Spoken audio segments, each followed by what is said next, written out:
Достар, бүгін сіздермен осындай көздің жауын алатын красный барқыт тортының рецептімен бөлісетін боламын. Сіздерге ұнайтын болса, достар, маған подписация жасап, қоңырашаны басып, видеоның соңына дейін қарауды ұмытпаңыздар. Бізге керекті ингредиенттер: ұнымыз, осындай 3 жұмыртқамыз, және астекур осындай краскамыз, және айранымыз, шекеріміз, разликитель, ванилин, және ас содасы, растительный масло және какаомыз керек болады. Барлығын осындай таразының көмегімен өлшеп алдым. Алдымен коржымды дайындамас бұрын пешімді қыздыртуға қойып,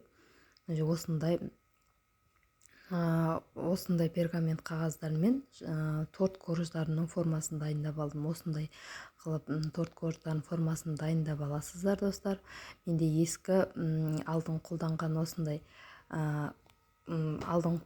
пергамент қағаздарым болғаннан кейін осыны қолдана салдым, достар.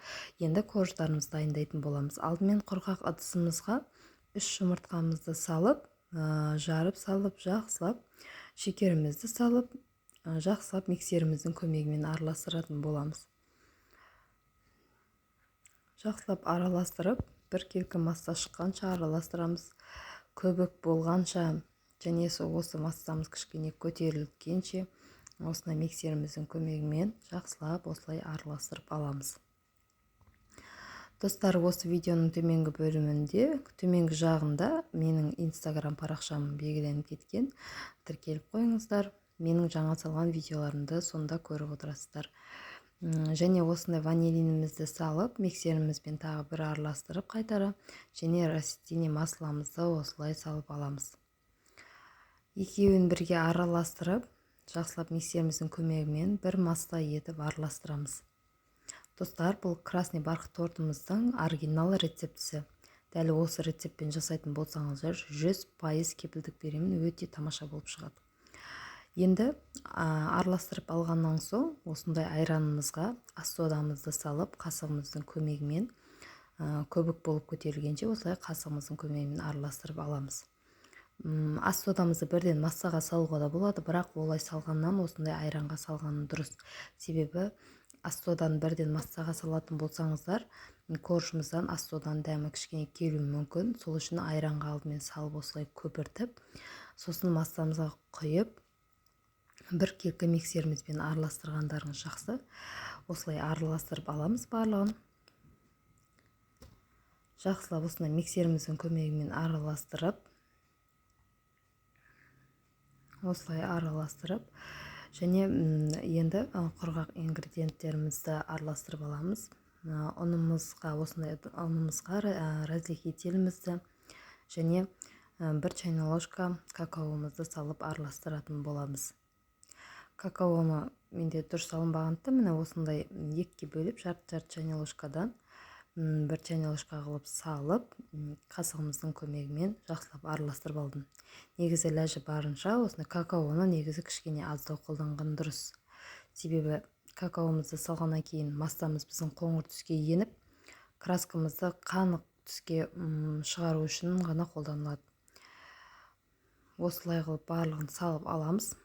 Ұнымызды 3 бөлікке бөліп сасаңыздар да болады, 2 бөлікке сасаңыздар да болады. Мен 2 бөлікке бөліп, осылай миксерімнің көмегімен жай градусымен осылай араластырып алдым.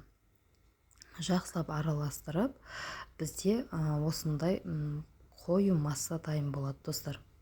Барлық ингредиенттерімді салып осылай араластырғаннан соң, міне какаомыздың несінен осындай кішкене қоңыржыл масса дайын болып, және енді астекур краскамызды қолданатын боламыз. Мен 4 тамшы салдым, себебі какаомды кішкене көптеу салғаннан кейін түсінің шығуы кішкене қиын болды. Негізі сол какаомызды аздау салған дұрыс екен, достар. Достар, барлық рецептісін осы видеоның төменгі бөлімінде описание дейтін бөлім бар. Сол бөлімнің ішіне кіріп, толық рецептіні ала аласыздар. Өте, міне осындай массамыз дайын болады бізде. Күшті болып шығады осындай бір массамыз. Және осы массамызды бір кетіп араластырып алғаннан соң, қасығымыздың көмегімен жаңағы дайындаған пергамент қағаздарымызға қасығымыздың көмегімен барлығын бөліп аламыз. Менде осы массамыздан 4 корж шығады. Және осы менде осындай қасығымның көмегімен әрқайсысына 7-8 қасықтан салып, міне осындай массаларымызды құйып алдым. Дәл осындай формасына қарай қасықтың көмегімен жайып алдым.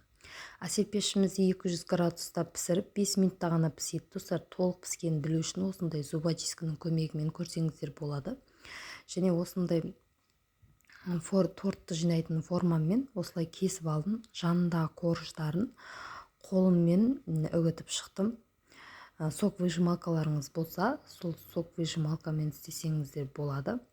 Себебі ода өте жақсы ұнтақ болып, кереметтей болып шығады. Енді креміміз дайындайтын боламыз. Кремімізге осындай магазиндегі қаймағымыз бен сахарный пудрамызды біркелкі етіп, қасығымыздың көмегімен араластырып аламыз. Алдымен қаймағымызды салып, сосын сахарный пудрамызды салып араластыратын боламыз. Достар, бұл кремді дайындаймын десеңіздер де өздеріңіз еркілеріңізде, бірақ мен постоянно осы кремді қолданамын, себебі ақшасы да өте тиімді және дәмі де өте күшті болып шығады тортта. Өздеріңізде жасап көріңіздер осылай. Әйтпесе басқа кремдерді қолдансаңыздар болады достар. Менде осындай торттың астына төсейтін қағазым бар еді. Осының үстіне кішкене кремді салып, коржымды қойып, осылай үстіне кремді тағы да жағып, міне осылай торт жинайтын ыдысыма салып, барлығын тортымды осылайша жинап алдым. Барлығы осындай биіктікте болды достар. Міне тортым дайын. Сәндвичный вишнямды және ярче шоколадтарымды, осындай Рафаэлло шоколадтарымды және бетіне түрлі түсті кокосымды қостым. Өте күшті болып шығады достар. Жасап көріңіздер. Ұнаса лайк басып, комментария жазып қойды ұмытпаңыздар достар. Менің инста парақшама да тіркеле кетіңіздер. Осындай дәмді, көрінісі де өте ерекше болып шығатын красный бархат тортты жасап көруге сіздерге кеңес беремін. Уақытысында өте хит болған торт бұл. Жасап көріңіздер. Үй жағдайында оңай ғана дайындалады. Бар болған таразыларыңыз болса болғаны, осындай керемет тортты жасай аласыздар достар. Май аламын, творожный сыр, сливки аламын деп жүрмейсіздер достар. Осындай торт жасап көріңіздер. Маған подписаться жасап қоңыраушаны ұмытпаңыздар. Сіздермен бірге болған Алмагүл.